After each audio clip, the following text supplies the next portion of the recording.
जय जगन्नाथ। प्रभुंकर महाप्रभुंकर घोष यात्रा बा रथ यात्रा आसुची।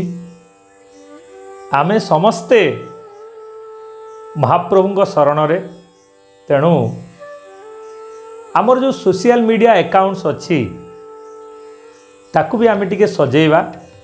महाप्रभुंकर जो पहंडीर दृश्य अच्छी से फोटो निहाती आमर कवर पेज रे फेसबुक रे हो बा ट्विटर रे हो ताकू आमे अपडेट करि परिबा।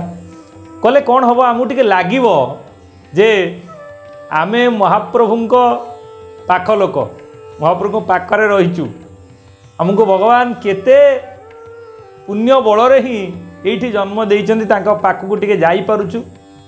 बहुत लोक अछंती बहुत झुरी होउचंती किंतु टिके आसीबा संभवपर हो नाही।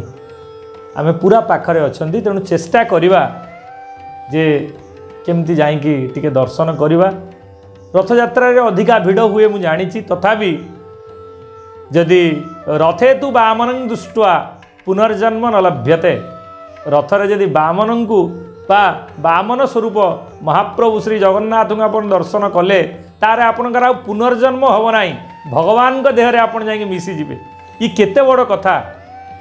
तेणु जदि सुजोग पाउछंती ताले जानतु नहेले जो श्री गुंडीचा यात्रा सेतारा भी जाई दर्शन करि परिबे।